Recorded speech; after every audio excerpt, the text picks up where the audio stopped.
Halo teman-teman, apa kabar? Saya harap kalian sehat-sehat ya. Di tengah masa pandemi ini kita tetap harus jaga kesehatan kita, ya. Walaupun di rumah kita harus tetap menggunakan protokol kesehatan, ya, menjaga kesehatan kita, olahraga teratur, ya, makan makanan yang bergizi, istirahat yang cukup, dan berolahraga jangan lupa ya. Kalau berpergian jangan lupa memakai masker dan jaga jarak ya. Pakai hand sanitizer ya kalau memang harus memerlukan memegang sesuatu atau setelah memegang sesuatu ya. Teman-teman terkasih, puji Tuhan kita bisa kembali belajar. Pada kesempatan ini kita akan membahas tema baru yang sebagai tema lanjutan. Tema kali ini adalah keluluran manusia sebagai citra Allah. Nah, diharapkan nanti dalam pembelajaran ini kita dapat mengagumi ya martabat kita yang luhur dan kita bisa mensyukurinya ya, bahwa keluluran dan martabat manusia ini ya sebagai citra Allah ini menjadi sesuatu yang harus nanti sampai ke tahapan kita mensyukurinya ya. Teman-teman terkasih, seperti yang sudah kita lalui dalam proses pembelajaran kita ya, bahwa manusia diciptakan segambar secitra dengan Allah ya. Manusia dibentuk dari debu dan tanah ya, seperti digambarkan dalam Alkitab. Jadi inilah yang nanti akan kita bahas bersama-sama teman-teman ya, bahwa kita diciptakan itu secitra dengan Allah. Kita luhur ya, kita lebih dibandingkan dengan makhluk Tuhan yang lain.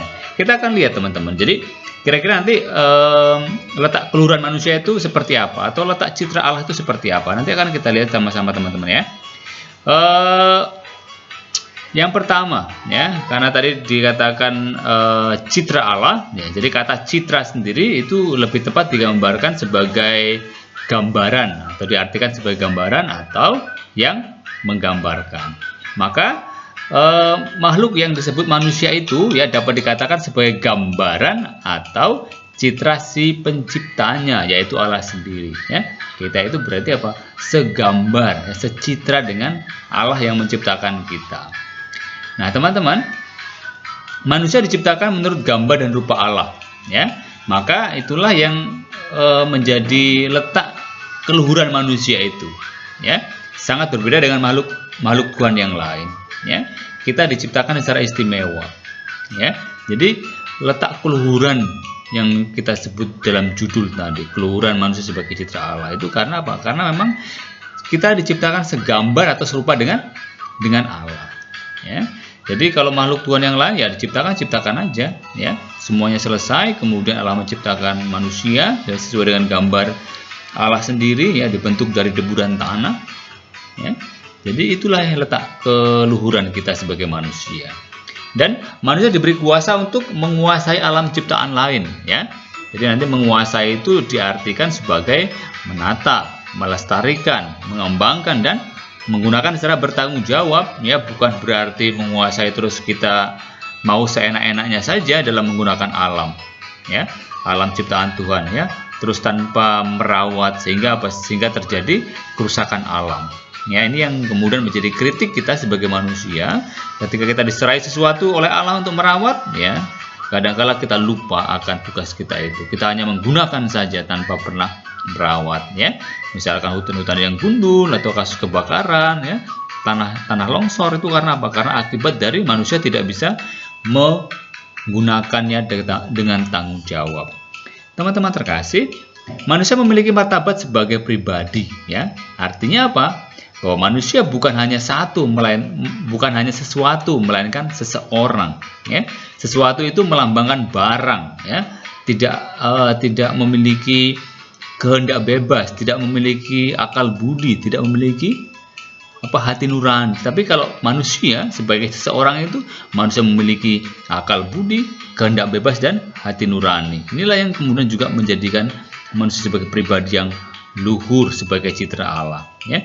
Manusia mengenal dirinya sendiri ya, menjadi tuan atas dirinya sendiri ya, mengabdikan diri kepada kebebasan dan hidup dalam kebersamaan dengan orang lain.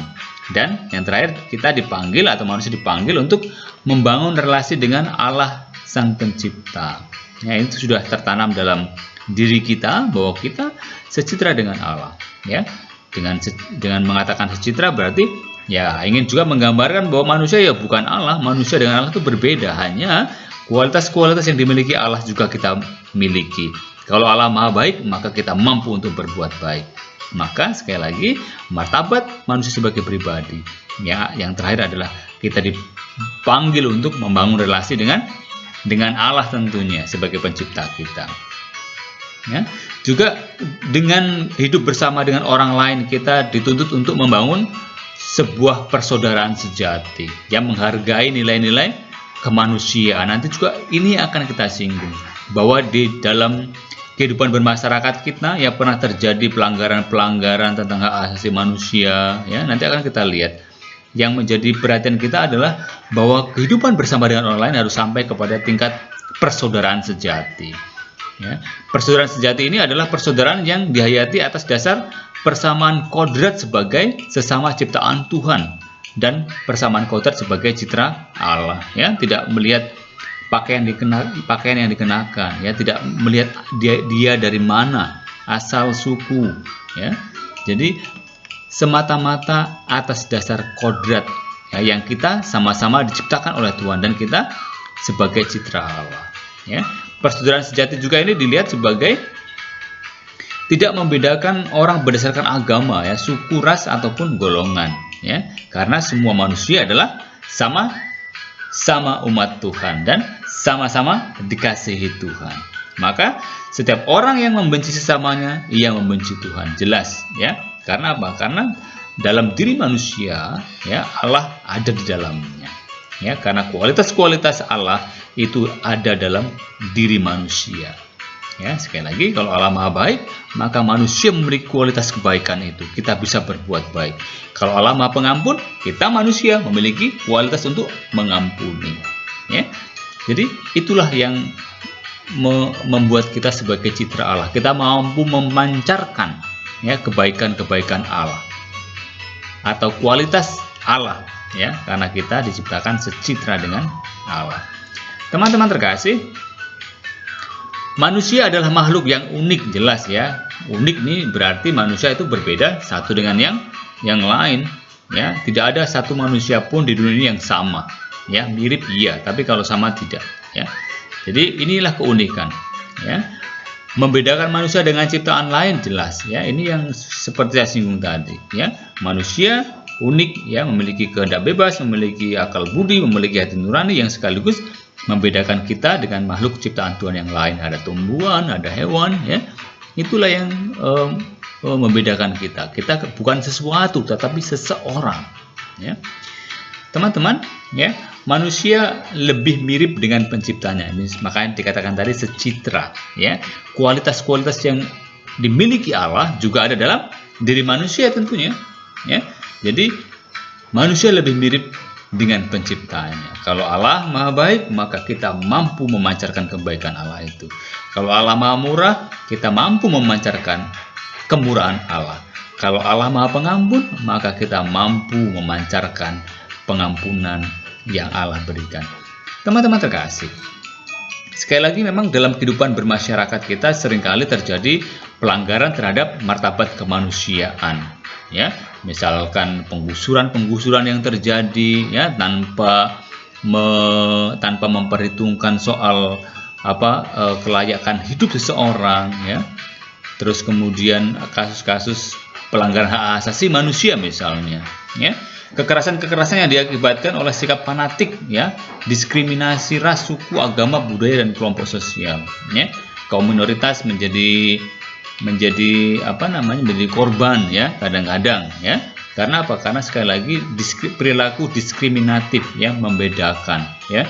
Kalau yang mayoritas boleh, yang minoritas tidak boleh. Nah, itu kemudian menjadi problema atau persoalan dalam hidup bersama, terutama dalam kehidupan berbangsa dan bernegara kita, ya. Yang jelas perilaku kekerasan itu akan menciderai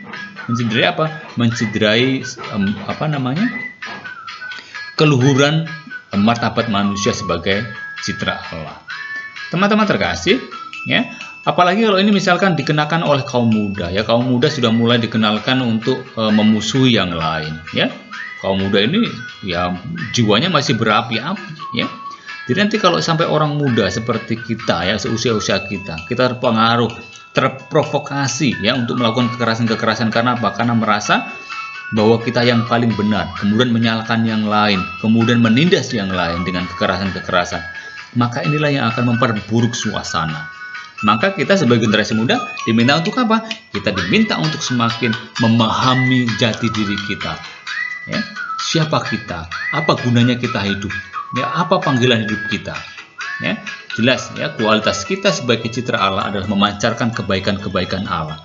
Maka sikap kekerasan apapun atas nama apapun ya, pasti itu akan melanggar, akan menodai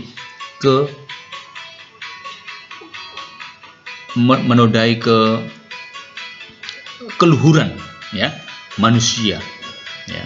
Jadi teman-teman terkasih, sikap ya yang kekerasan ya sekali lagi dapat melahirkan kekerasan dan tindakan anarkis yang sesungguhnya merusak dan sangat melukai martabat manusia sebagai citra Allah ya. Apalagi sekali lagi di usia-usia kita ya, usia yang masih muda ini ya, kita sekali lagi harus mampu untuk menyadari diri ya, bahwa kita memang manusia yang diciptakan Allah untuk menghargai orang lain ya, menganggap orang lain itu sebagai apa? Sebagai diri kita. Jadi kalau kita melukai orang lain, berarti kita melukai diri kita sendiri dan tentunya melukai Allah sendiri ya, yang telah menciptakan kita. Maka teman-teman terkasih ya, kita sebagai citra Allah ya, itu mengandaikan bahwa memang ya kita sebagai manusia itu ya saling bersaudara, seperti saya sebutkan tadi ya, mencapai persaudaraan yang sejati ya, di luar batas-batas suku, agama, ras ya. Jadi kemudian manusia sebetulnya harus sekali lagi harus saling menghormati dan mengasihi ya, apapun latar belakang agama, apapun latar belakang budaya ya, apapun latar belakang kehidupan ekonomi sosial kemasyarakatan ya, kita harus saling menghargai mereka, kita harus saling mengasihi ya. Yesus mengajak kita untuk bukan hanya mengasihi diri kita sendiri, tetapi juga mengasihi orang lain, bahkan musuh kita sekalipun ya. Ini yang menurut orang lain menjadi hal yang tidak mungkin, tapi bagi kita pengikut Kristus itu merupakan suatu perintah ya. Mungkin bagi orang lain mengasihi musuh itu adalah hal yang tidak mungkin dilakukan, tapi bagi kita mengasihi musuh adalah sebuah perintah bagi kita ya. Karena apa? Karena sekali lagi bahwa kita manusia bersaudara, kita harus saling menghormati dan saling mengasihi ya. Dalam perumpamaan orang Samaria yang baik hati ya, yang diceritakan oleh penginjil Lukas ya, itu juga menggambarkan secara persis bagaimana kebaikan Allah itu ya. Kita akan baca sama-sama teman-teman ya kisahnya. Mau dibaca nggak nih? Nah, kita bacakan saja ya. Oke. Orang Samaria yang murah hati. Pada suatu kali berdirilah seorang ahli Taurat untuk mencoba Yesus, katanya, "Guru, apa yang harus kuperbuat untuk memperoleh hidup yang kekal?" Jawab Yesus kepadanya, Apa yang tertulis dalam hukum Taurat? Apa yang kau baca di sana?" Jawab orang itu, "Kasihilah Tuhan Allahmu dengan segenap hatimu dan segenap jiwamu dan dengan segenap kekuatanmu dan dengan segenap akal budimu, dan kasihilah sesama manusia seperti dirimu sendiri." Kata Yesus kepadanya, "Jawabmu benar, perbuatlah demikian, maka engkau akan hidup." Tetapi untuk membenarkan dirinya, orang itu berkata kepada Yesus, Dan siapakah sesamaku manusia?" Jawab Yesus, "Adalah seorang yang turun dari Yerusalem ke Yeriko. Ia jatuh ke tangan penyamun-penyamun yang bukan saja merampoknya habis-habisan, tetapi juga memukul, dan yang sesudah itu pergi meninggalkannya setengah mati. Kebetulan ada seorang imam turun melalui jalan itu.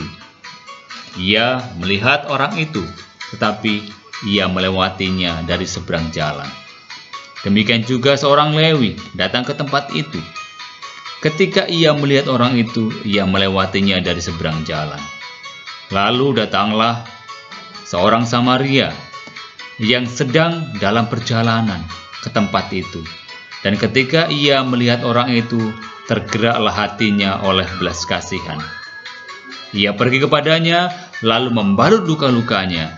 Sesudahnya, ia menyiraminya dengan minyak dan anggur. Kemudian ia menaikkan orang itu ke atas keledai tunggangannya sendiri, lalu membawanya ke tempat penginapan dan merawatnya. Keesokan harinya, ia menyerahkan 2 dinar kepada pemilik penginapan itu, katanya, "Rawatlah dia, dan jika kau belanjakan lebih dari ini, aku akan menggantinya waktu aku kembali." Siapakah di antara ketiga orang ini menurut pendapatmu adalah sesama manusia dari orang yang jatuh ke tangan penyamun itu? Jawab orang itu, "Orang yang telah menunjukkan belas kasih kepadanya." Kata Yesus kepadanya, "Pergilah dan perbuatlah demikian."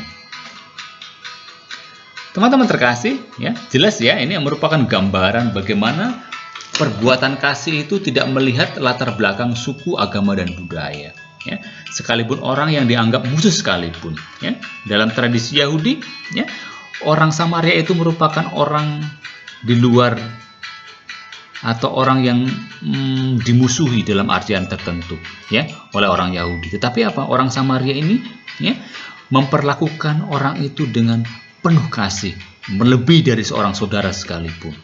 Ya. Jadi merawatnya,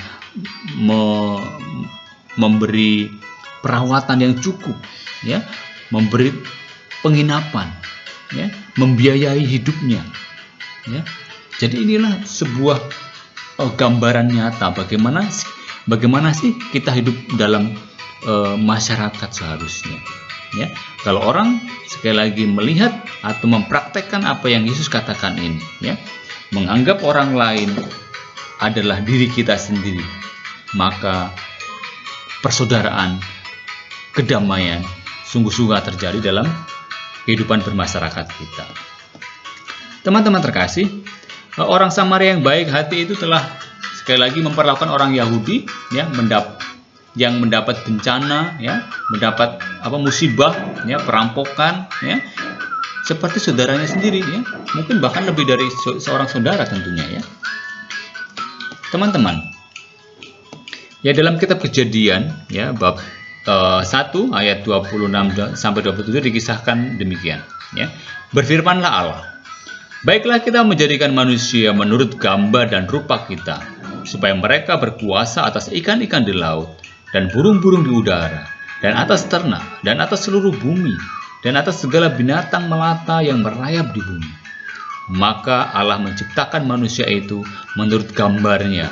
Menurut gambar Allah diciptakannya dia, laki-laki dan perempuan diciptakannya mereka.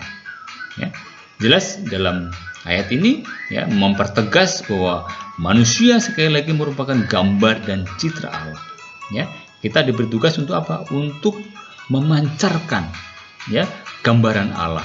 Manusia diciptakan menurut gambar Allah dan rupa Allah.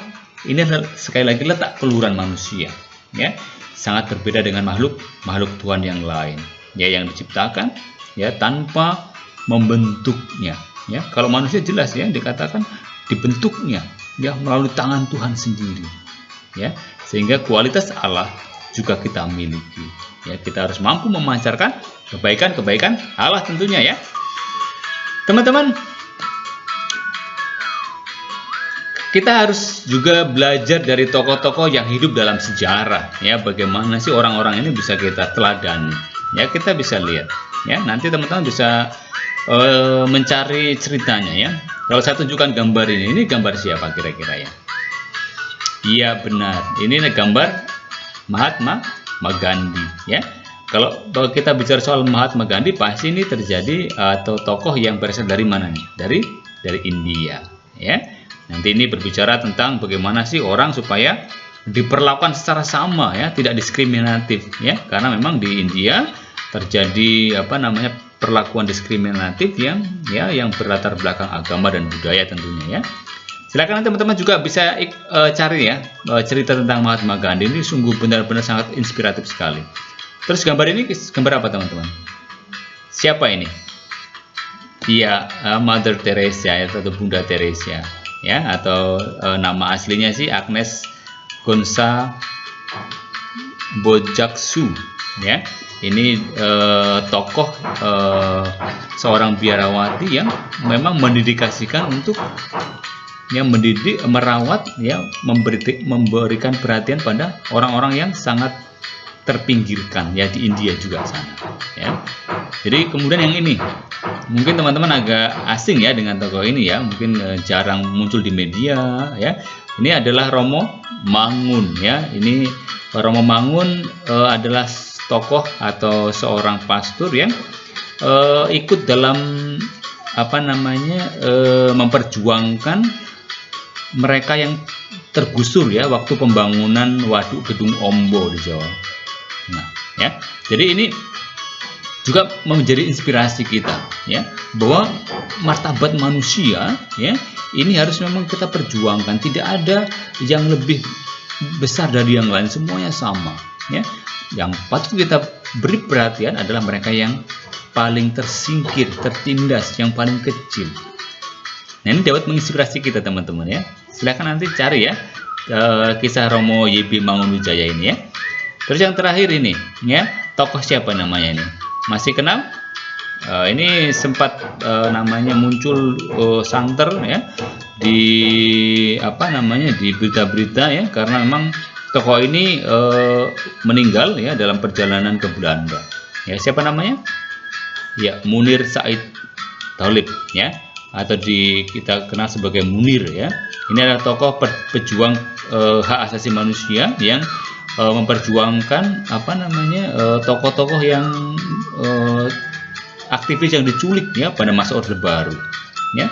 Jadi ini menjadi wujud nyata perjuangan itu, ya. Semua tokoh-tokoh ini sudah meninggal dunia, teman-teman, ya. Karena itu kita kenang sebagai tokoh yang betul-betul memperjuangkan, ya, nilai-nilai keluhuran manusia itu, bahwa manusia itu secara hakiki, secara kodrati itu memang luhur, ya, harus kita perjuangkan, ya. Tidak ada yang lebih tinggi satu dengan yang lain, teman-teman, ya.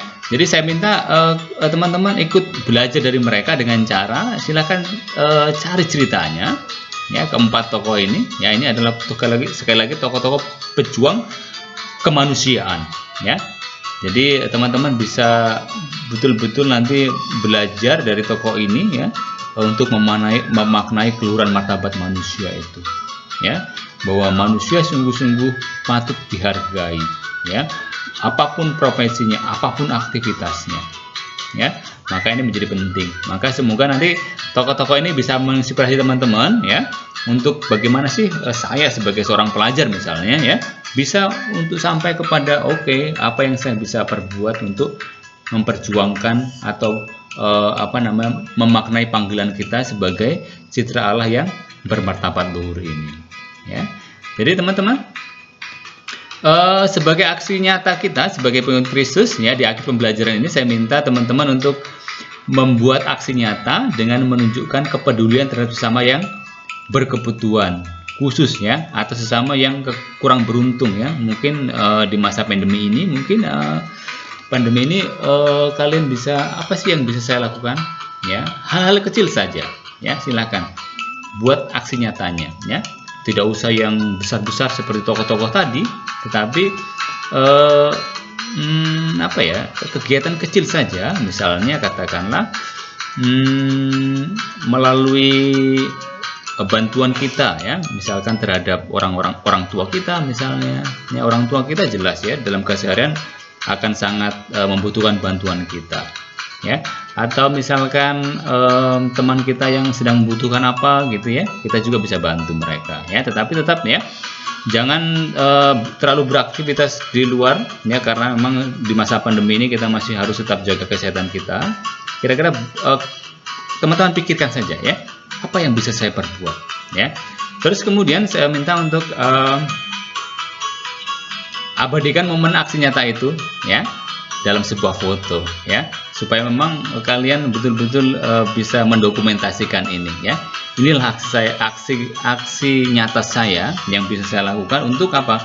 Untuk menunjukkan keluhuran martabat saya sebagai manusia, ya. Di sela-sela kesibukan kita, ya, di sela-sela aktivitas kita bisa silakan abadikan momen itu, ya. Saya kira cukup pembelajaran kita teman-teman hari ini ya. Jadi jelas ya tentang keluhuran martabat kita ya, bahwa kita secitra dengan Allah, ya kita memiliki kualitas-kualitas Allah, kita memiliki tugas untuk memancarkan diri Allah ya dalam kehidupan sehari-hari ya. Semua manusia karena citra Allah, mereka semua memiliki martabat yang luhur yang harus kita dampingi, yang harus kita perjuangkan. Ya, jangan sampai satu dari antara kita menjadi korban dari penderitaan, dari penindasan orang lain.